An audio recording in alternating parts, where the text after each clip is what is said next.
Assalamualaikum warahmatullahi wabarakatuh. Ini adalah asumsi multimedia. Jadi konten digital yang tadi kita bahas itu tidak lain adalah multimedia. Ketika kita menyajikan materi pembelajaran melalui multimedia, maka ada asumsi yang harus kita pahami. Ada 3 asumsi. Yang pertama adalah dual kanal, Bapak Ibu. Jadi materi-materi multimedia itu hanya bisa ditangkap melalui 2 indera, mata dan telinga, Bapak Ibu ya. Sampai saat ini masih belum memungkinkan penciuman bau, masih belum. Jadi belum melalui hidung. Jadi hanya mata dan telinga. Yang kedua adalah asumsi limited capacity. Bapak Ibu, siswa kita itu sebagai manusia pada umumnya itu mempunyai kapasitas memori yang terbatas. Ya, limited capacity. Jadi kita perlu bijaksana kalau menyajikan materi, jangan terlalu banyak seketika. Jadi harus sedikit demi sedikit. Karena kapasitas memori anak didik kita itu terbatas rata-rata ya, rata-rata seperti itu ya. Asumsi yang ketiga adalah limited active processing. Active processing. Jadi ketika kita nanti menyajikan materi multimedia, maka yang paling efektif itu adalah siswa diajak untuk aktif belajar. Aktif belajar. Jadi tidak hanya sekedar ya mungkin hanya melihat, mungkin lama-lama ngantuk dan sebagainya, tapi perlu ada interaksi, perlu interaktif. Itulah 3 asumsi. Slide berikutnya. Nah, Bapak Ibu, yang tidak bisa kita abaikan juga, ketika Bapak Ibu guru menyajikan materi multimedia kepada siswa kita, maka sebenarnya Bapak Ibu ya, sebenarnya ada 3 beban kognitif di pikiran siswa kita. Ada 3 beban kognitif. Ya, mungkin disadari atau tidak disadari, itu kenyataannya itu adalah seperti itu. Apa 3 beban itu? Yang pertama adalah essential processing, pemrosesan yang penting. Ini adalah beban memori yang dipakai oleh siswa untuk memahami materi-materi yang penting, ya, esensi. Ya. Ketika kita menyajikan materi pokok, nah, maka itu diproses oleh memori sebagai essential processing. Yang kedua adalah generative processing, yaitu pemrosesan kognitif yang lebih mendalam, ya, yang lebih mendalam dari materi pokok. Jadi pengembangan dari materi pokok. Nah, processing yang pertama dan yang kedua itu oke, itu memang diperlukan oleh siswa. Tetapi ingat Bapak Ibu, ada processing yang ketiga. Ini yang sering kita guru tidak menyadari. Ada yang namanya extraneous processing. Apa itu? Itu pemrosesan yang tidak relevan dengan materi yang kita sajikan. Ya, itu. Jadi misalnya kita memberikan suatu multimedia, materinya adalah mungkin tentang elektronika, kemudian tiba-tiba di situ kita ikuti animasi-animasi dengan animasi kupu-kupu misalnya. Nah, kupu-kupu itu tidak ada relevansinya dengan elektronika. Maka animasi kupu-kupu itu disebut sebagai extraneous processing. Itu nggak bisa, kalau itu kita munculkan di layar komputer, itu nggak bisa dihindari oleh siswa. Siswa mau nggak mau tetap melihat yang namanya animasi kupu-kupu. Tetapi animasi kupu-kupu itu tidak mendukung elektronika. Jadi itu menambahi beban memori siswa yang kita sebut dengan extraneous processing. Nah, Bapak Ibu, itu perlu kita pahami ketika nanti kita mengkomunikasikan konten digital kita kepada siswa. ada 3 cara ya Bapak Ibu yang bisa kita optimalkan agar penyajian multimedia kita itu efektif ya. Coba slide yang berikutnya tolong. Nah, oke, Bapak Ibu yang pernah membaca bukunya Meyer ya, Multimedia Learning, saya kira sudah tidak asing lagi dengan beberapa istilah yang ada di situ. Itu dikenal dengan Multimedia Learning Principle atau prinsip multimedia untuk pembelajaran.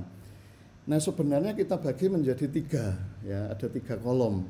Kolom yang pertama yang namanya extraneous processing, itu yang tidak kita kehendaki, itu harus ditekan, harus dikurangi sesedikit mungkin ya. Maka ada prinsip yang namanya contiguity ya, contiguity. Mungkin Bapak Ibu pernah dengar, ada temporal contiguity, ada spatial contiguity.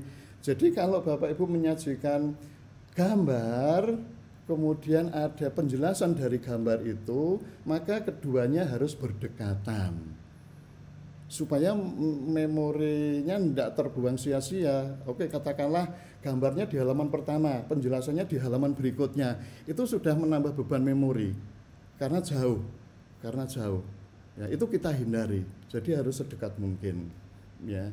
Kemudian ada prinsip koherensi. Jadi ketika kita menyajikan apa saja yang ada di multimedia kita, itu semuanya harus koheren, harus terpadu ya. Tidak ada komponen yang di luar dari materi yang sedang kita bahas.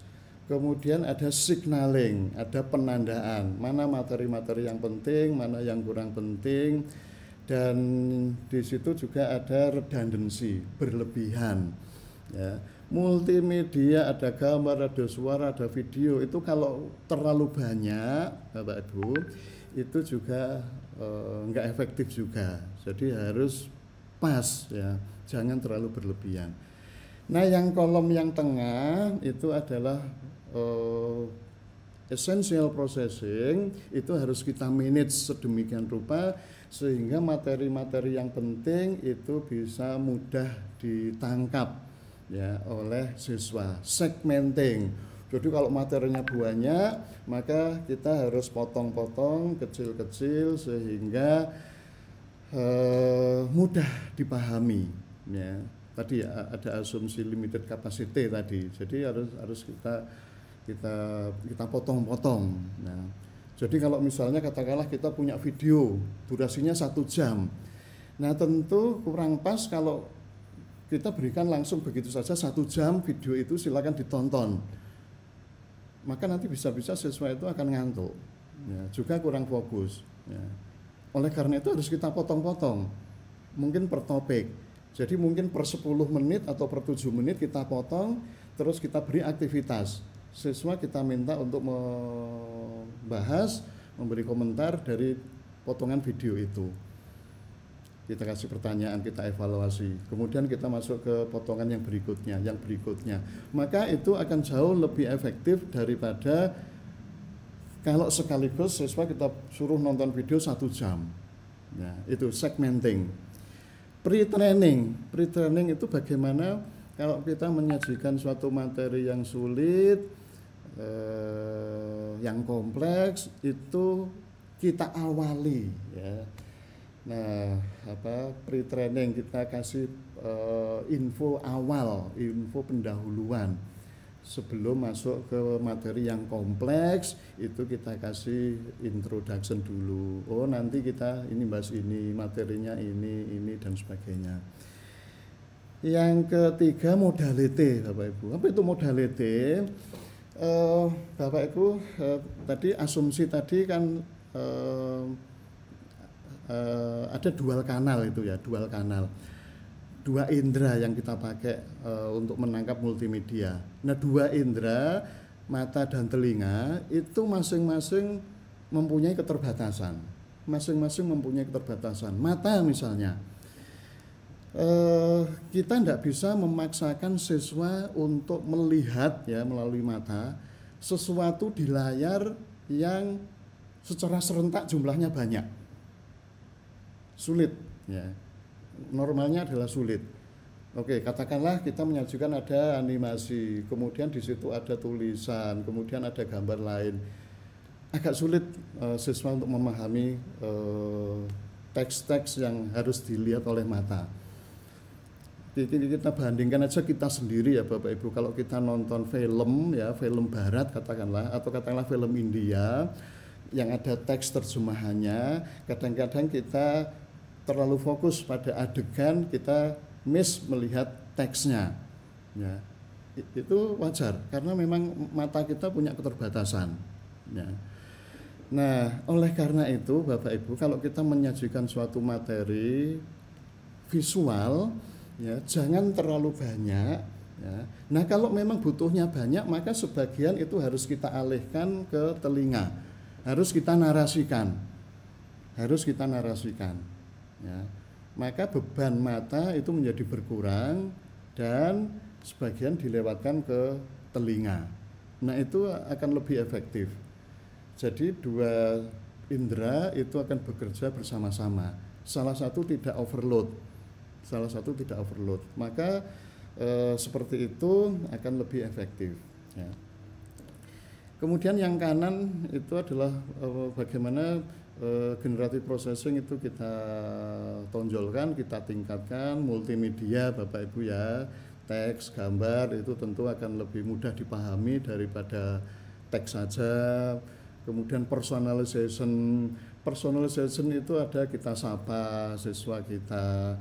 Jadi kalau kita menyajikan materi pembelajaran itu cara ngomongnya itu jangan seperti kalau kita membuat naskah akademik, jurnal atau artikel ilmiah, enggak seperti itu. Ya kayak biasa kita ngajar di kelas ya, kita personalisasi, kita sapa siswa kita sehingga siswa itu merasa nyaman, merasa mudah belajar. Interactivity yang terakhir Bapak itu penting agar active processing, jadi siswa itu harus kita ajak aktif, kita ajak untuk berpartisipasi. Yang terakhir Bapak Ibu,